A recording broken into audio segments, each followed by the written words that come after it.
Hey everybody, Brian Gallagher here on my Walk and Talk, and today's episode is on the coronavirus.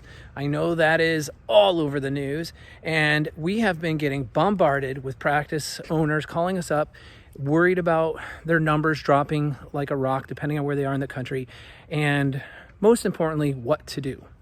So I want to give you a two-part approach here on hopefully what you can do to make a difference in salvaging your patient caseload and reassuring your patient and your staff that you are a leader being proactive in tackling this current situation. So first of all, let's deal with the facts. Facts are less than 200 people in the United States have died of coronavirus year to date. Facts are over 19,000 people have died from the flu. The fact is, the coronavirus, if you have it, in a week's time, you will most likely infect 45 people if you're out and about. If you have the flu, you'll most likely infect 9 people. These are all statistics that I've been getting off of the news from the CDC and from the Mayo Clinic. Apparently, we have a hyper media approach to this situation, which is making matters way worse than they need to be. With that said, we still have to address the mentality of our patient public, and we have to take an approach of being responsible and accountable to our patients, to our staff, to our community. So here's what I would suggest you do. Number one, you're going to need to shoot a video and put it up on your website. You're going to need to shoot that video and send it out via email to your entire patient database. You're going to need to get all of your active patients on the phone, calling them up and reassuring them of several key factors. Here's some suggestions that Nicole and I came up with. Cherry pick which ones you like, which indicate to you, use them all, use half, use whatever you think is going to work. But here's some good suggestions because you have to show that you're at cause over this situation. So here's what you could do.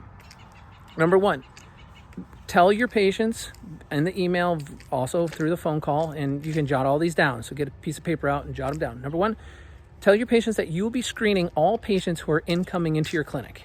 Anybody who's got any reported, flu-like symptoms, cough, sneeze, aches, pains, fever, anything of that, you're going to ask them to kindly reschedule when they're feeling well. At this point in time, it's not a good idea for them to be in a common public place where we don't really know because testing isn't spread across the whole country evenly for people to really know whether they're a carrier or not at this time. Number two, let them know that you have doubled down on your sanitization policies, and each and every treatment area will be wiped down before and after every single patient treatment. Let them know that every single employee will be washing their hands on the hour as well as in between patients. Let them know that all manual therapy will be delivered over clothing through the therapist wearing gloves or using hand towels to use to palpate and press on and contact their patients with, of which will go into the laundry after each and every patient treatment. Let them know that you will also be asking the schedule to be staggered. You're going to stagger the schedule so that you're going to be more on a 1 hour per patient schedule. You may have multiple therapists working at the same time, but they'll only have one patient at a time so that you can keep a minimum of a 5-foot distance between patients at all times. Let them know that is going to be your policy. So chances are most of your patients are going to come in and they're going to be pretty much alone in the clinic with the exception of the staff. Another thing you can share that should make them feel more comfortable is that you are currently using, masks. Oh, that's right. You're going to currently use some masks. If in fact any of your staff who are not infected but have allergies of any sort and could possibly mimic any of these conditions, they'll be using masks, right?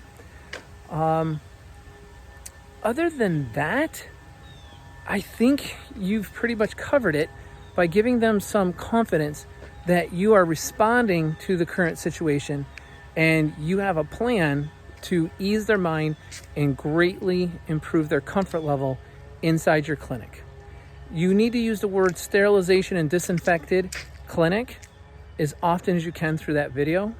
And you need to look directly in the camera and talking to your patients so that you're a reassuring voice that they can be safe inside your facility. I hope these tips are helpful.